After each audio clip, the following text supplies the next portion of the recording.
I'm Christopher Martin.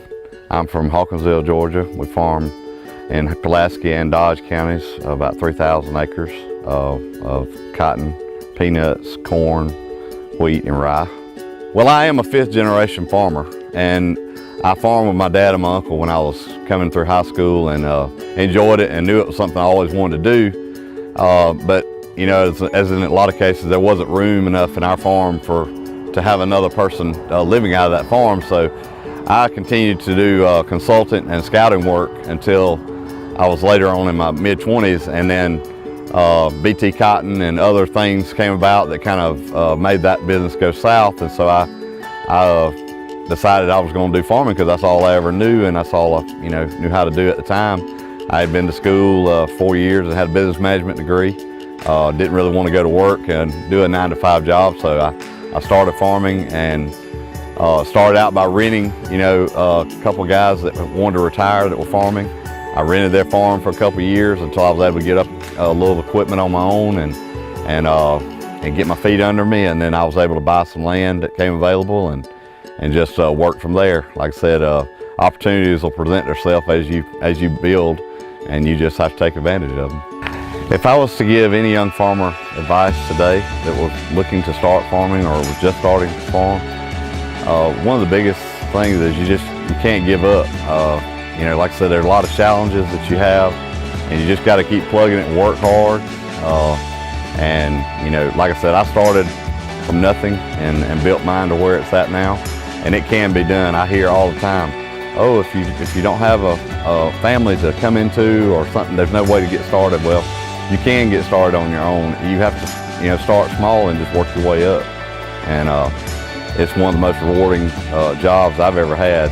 I think it's very important for young farmers to get involved. I've been very fortunate and able to start when I was young and build my own farm into what it is now, and have various opportunities to be in leadership roles, whether it be president of the Farm Bureau here in Pulaski County. I was recognized as National Outstanding Young Farmer 2015. And I think it's very vital that we young farmers get into these organizations and leadership roles, whether it be in your community or on the national level. We all need younger people to get out and voice our challenges and opinions on stuff that we think need to happen here in agriculture, especially with the Farm Bill coming in 2018. The new Farm Bill, we need new farmers and young farmers to get in and help mold this new Farm Bill and everything that's happening in farming right now. I think farmers should tell their story because we have such a story to tell. I mean, we work the land, we take care of the land, we take care of the water. We're conservationists. All of our farming is done with conservation practices, best management practices. We're good stewards of the land, and I think people need to realize what we do that impacts the land in a positive way, and if we don't tell it, nobody's going to tell it. And so young people and all farmers alike need to get out and tell your story to young kids, that way they understand what farming is and know where their food comes from, and not just from a grocery store. And I think that's one of the main things we really need to do, is get out and tell our story.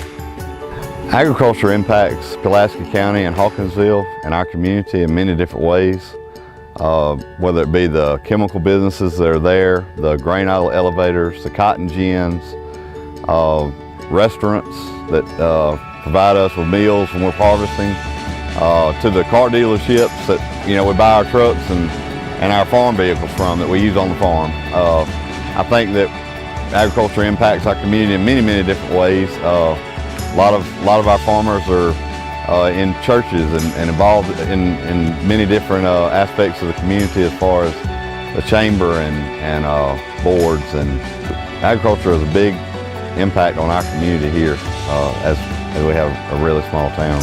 I've been farming for 15 years, and every year it's a different challenge. And the weather, the insects, all aspects of farming, there's always a challenge. Every day is different. We're always doing something different, and that's the main thing I enjoy about farming. You're always never know what's around the corner. You're always having to figure out different challenges.